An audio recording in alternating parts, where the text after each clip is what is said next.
Hi പ്രിയ കൂട്ടുകാരെ, Calicut university FA UGP 3ാം semester MDC Malayalam വിദ്യാർത്ഥികൾക്ക്, അതായത് BA BSc BCom വിദ്യാർത്ഥികൾക്ക് പഠിക്കാനുള്ള ഭാഗമാണ് നവോത്ഥാനം എന്നുള്ളത്. എല്ലാവർക്കും ഒരുപോലെയാണ് ആ പാഠ്യഭാഗങ്ങൾ ഉള്ളത് എന്നുള്ളത്. എന്താണ് നവോത്ഥാനം? നവോത്ഥാനം എന്ന ആശയം എന്താണ്? നമുക്കത് ഇങ്ങനെ നിർവചിക്കാം: സമൂഹത്തിലുണ്ടാകുന്ന നല്ല മാറ്റത്തെ നവോത്ഥാനം എന്ന വാക്കുകൊണ്ട് പൂരിപ്പിക്കാം. അല്ലെങ്കിൽ യൂറോപ്പിലുണ്ടായ സാംസ്കാരിക നവീകരണത്തെ നവോത്ഥാനം എന്ന് വിളിക്കാം. 19ാം നൂറ്റാണ്ടിൻ്റെ അവസാനത്തിലും 20ാം നൂറ്റാണ്ടിൻ്റെ തുടക്കത്തിലും കേരളത്തിലുണ്ടായ സാംസ്കാരികവും മതപരവും ആയ പരിഷ്കരണ പ്രവർത്തനങ്ങളെ നവോത്ഥാനം എന്ന പേരിൽ പൊതുവെ വിളിക്കാം. പുനരുജ്ജീവനം, പുതിയ ഉണർവ് എന്നൊക്കെ നവോത്ഥാനം എന്ന വാക്കിനെ നിർവചിക്കാം. സമൂഹത്തിൽ പെട്ടെന്നുണ്ടാകുന്ന പോസിറ്റീവായ മാറ്റത്തെ നവോത്ഥാനം എന്ന് വേണമെങ്കിൽ വിളിക്കാം. ഇത്തരത്തിൽ ലോക നവോത്ഥാനത്തെയും അല്ലെങ്കിൽ ഇന്ത്യൻ നവോത്ഥാനത്തെയും കേരള നവോത്ഥാനത്തെയും വ്യത്യസ്ത തരത്തിൽ വേണം നമുക്ക് വായിച്ച് മനസ്സിലാക്കാൻ. ഓരോ ദേശത്തും നിലനിന്നിരുന്ന വ്യത്യസ്തങ്ങളായ വിഷയങ്ങൾ മേൽ ഉള്ള ഇടപെടലുകൾക്കനുസൃതമായിരിക്കും അത്. ബംഗാളിൽ നമ്മൾ കാണുന്ന പോലെ സതിക്കെതിരായി പോരാടിയപ്പോൾ കേരളത്തിൽ ഈ പറയുന്ന ജാതീയതകൾക്കെതിരെ നടത്തിയ പോരാട്ടമായിരുന്നു നവോത്ഥാനം എന്നുള്ളത്.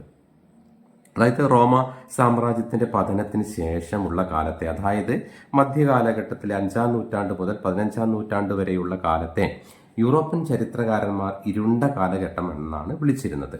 ഈ മധ്യകാലഘട്ടത്തിൽ നിന്നും ആധുനികതയിലേക്കുള്ള വികാസം കുറിച്ചത് നവോത്ഥാനമാണ്. അതായത് ഇരുണ്ട കാലഘട്ടത്തിൽ എന്ന പ്രയോഗം യൂറോപ്പിൽ ക്രിസ്തുമതത്തിനുണ്ടായ മങ്ങലിനെയാണ് സൂചിപ്പിക്കുന്നതെന്നും, അതല്ല ഇസ്ലാം മതം കരുത്താർജിച്ചത് ഉൾക്കൊള്ളാൻ കഴിയാത്തവരാണ് ഇരുണ്ട യുഗമെന്ന് വിളിച്ചത് എന്നൊക്കെ വിശേഷിപ്പിക്കാം. പക്ഷേ ആ ഇരുണ്ട യുഗത്തിൽ നിന്ന്, ഈ പറഞ്ഞ മധ്യകാലഘട്ടത്തിൽ നിന്ന് ആധുനികതയിലേക്കുള്ള കടന്നുവരവിനെ നമുക്ക് നവോത്ഥാനം എന്ന് വിളിക്കാം.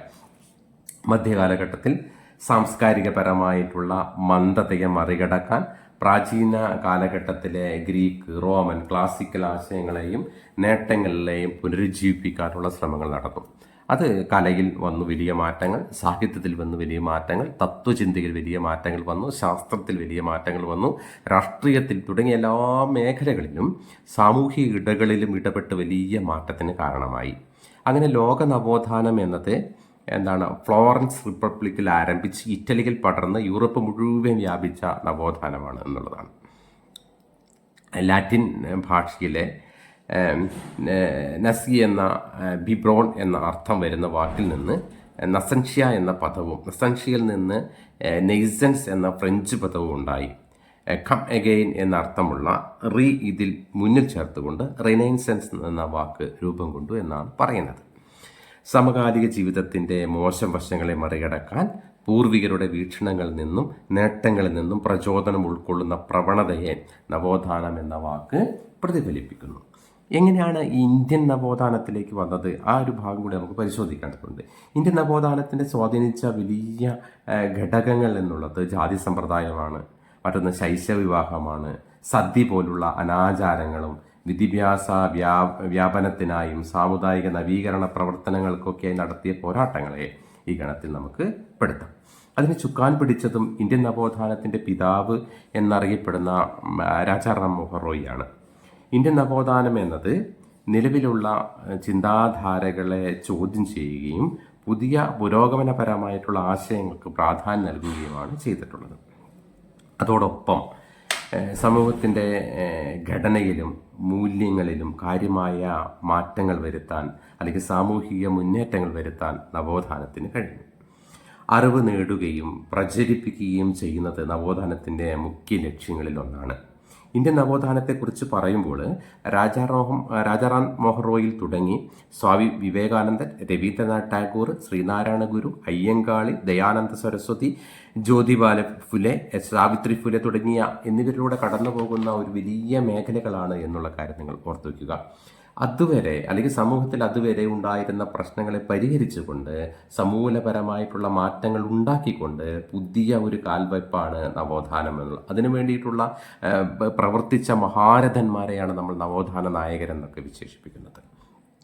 കേരളത്തിലേക്ക് നവോത്ഥാനം കടന്നു വരുന്നത് 19ാം നൂറ്റാണ്ടിൻ്റെ അവസാനത്തോട് ഏകദേശം 1880-90 കാലഘട്ടത്തിൽ 20ാം നൂറ്റാണ്ടിൻ്റെ ആരംഭത്തിലുമായിട്ട് 1910 1950 കാലഘട്ടങ്ങളിലുള്ളിൽ നടന്ന വലിയ പ്രവർത്തനമാണ് കേരള നവോത്ഥാനം എന്ന് വിശേഷിപ്പിക്കുന്നത്. കേരളത്തിൽ നടന്ന സാമൂഹിക മുന്നേറ്റത്തെ കേരള നവോത്ഥാനം എന്ന് വിളിക്കാം.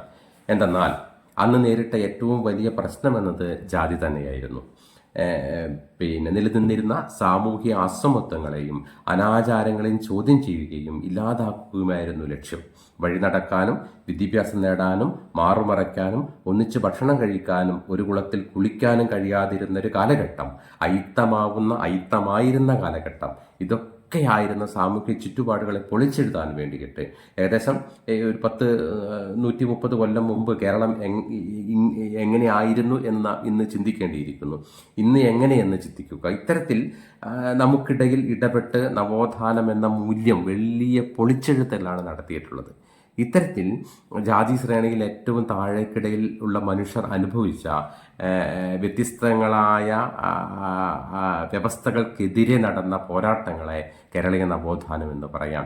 നീതിക്ക് വേണ്ടി, സമത്വത്തിന് വേണ്ടി, ജനാധിപത്യ മൂല്യങ്ങൾക്ക് വേണ്ടി ഇതൊക്കെ ഉയർത്തിപ്പിടിക്കുക എന്നുള്ളതായിരുന്നു കേരള നവോത്ഥാനത്തിൻ്റെ ലക്ഷ്യം. അതിനുവേണ്ടി ശ്രീനാരായണ ഗുരുവും ചട്ടമ്പസ്വാമികളും അയ്യങ്കാളിയും വിട്ടി ഭട്ടതിരിപ്പാടും വക്കം മൗലവിയും സനാനുല്ലാഹ് മക്തിത്തങ്ങളും പൊയ്തിങ്കിൽ അപ്പനും ചവറയച്ചനും ഇവരൊക്കെ നടത്തിയ പ്രവർത്തനങ്ങളാണ് നവോത്ഥാന പോരാട്ടങ്ങളിൽ എന്നും ഓർമ്മിക്കാനുള്ളത് എന്നുള്ളതാണ്. ഇവിടെ നിന്നാണ് ചരിത്രം ആരംഭിക്കുന്നത് എന്നുകൂടി നിങ്ങൾ ഓർമ്മിക്കുക. Okay, thank you.